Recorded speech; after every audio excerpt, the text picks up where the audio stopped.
kita ada yang menggunakan thumbprint yang lebih advance lah. Yang lain terlalu banyak sistem fungsi yang sama dalam satu agensi tu. Kita lihat mungkin ada 5 tapi ada 2 yang sistemnya lebih kurang sama. Ini akan mengelirukanlah pengguna-pengguna yang menggunakan sistem. Okey, sistem yang ada ni pengguna masih menggunakan manual.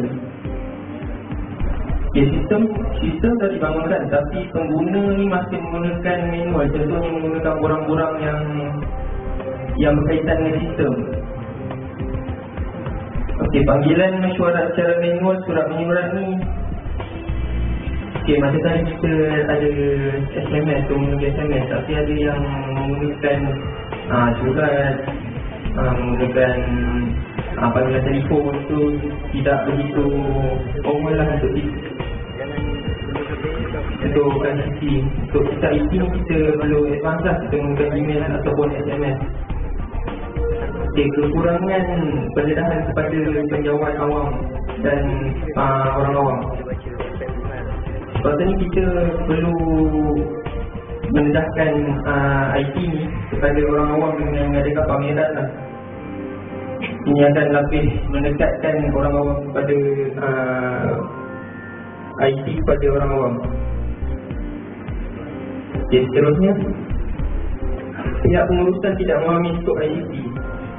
Okey, kalau kita tengok pihak pengurusan ni, kita nampak dia memang dapat menguruskan dengan baik, tapi daripada skop keseluruhan ICT tu dia tidak dapat merangkumi. Contohnya dia dapat mengurus dengan baik tapi dia tidak mengetahui teknikal, bahagian teknikal tu kadang-kadang dia tidak sampai kepada orang bawahan lah dia punya arahan tu. Okey, di tengah tempat agensi dia ada nombor giliran kaunter, still dia tunggu simpan duduk. Kalau ada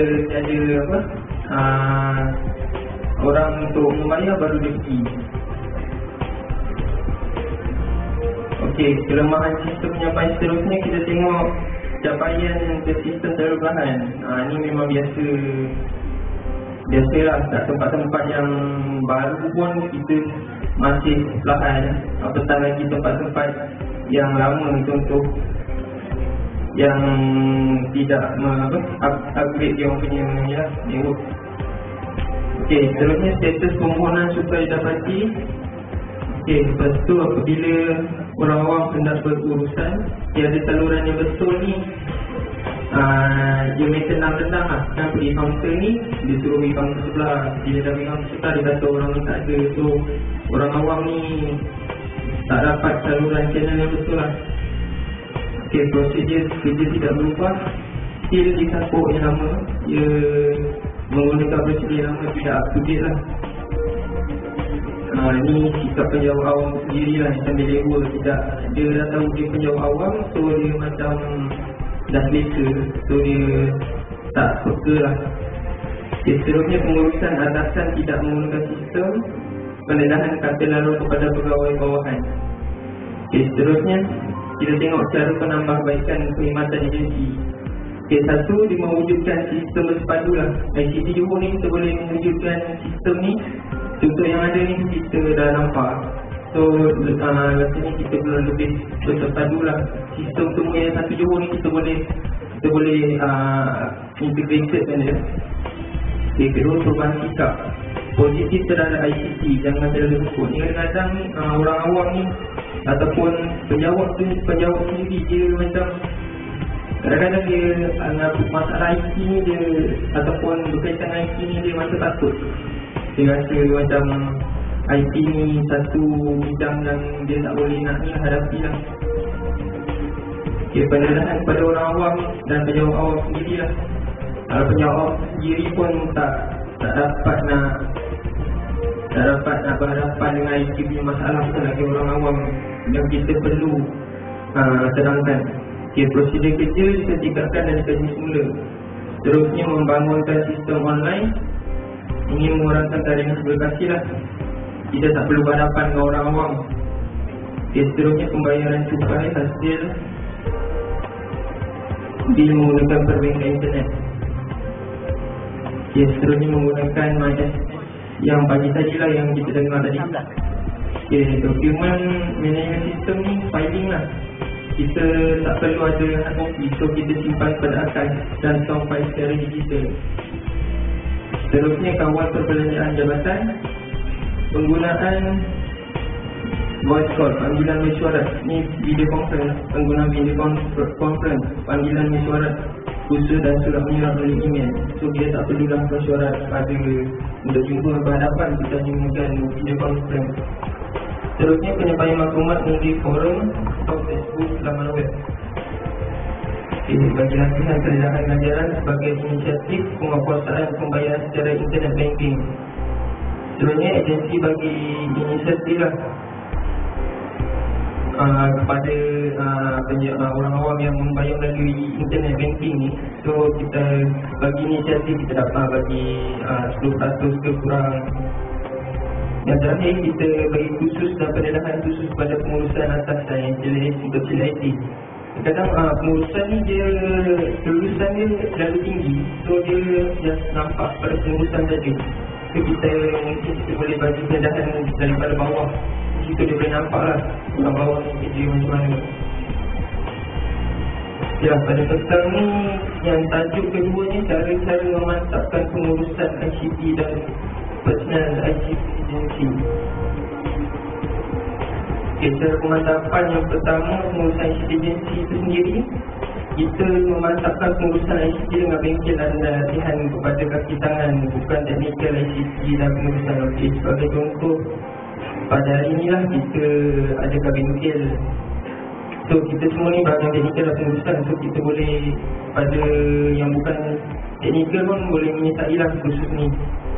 Dia mengadakan perancangan awal, projek atau program ICT bagi tahun, setiap tahun. Kalau macam contohnya yang bengkel yang pada kali ini kita boleh buat tahunan lah. Seterusnya, bajet tahunan, semua agensi perlu ada bajet berkaitan ICT. Peralatan dan perkakasan tidak ketinggalan zaman. Okay, untuk memantapkan pengurusan ICT agensi tu, kita kena upgrade lagi punya PC. Kita tak boleh guna lagi CRT monitor sekarang LCD dan spesifikasi komputer tu perlu up to date lah.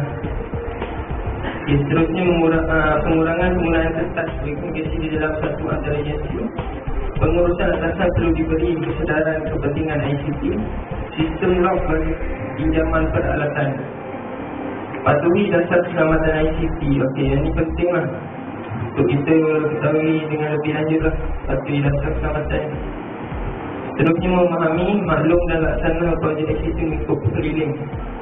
Perkongsian tinta antara agensi.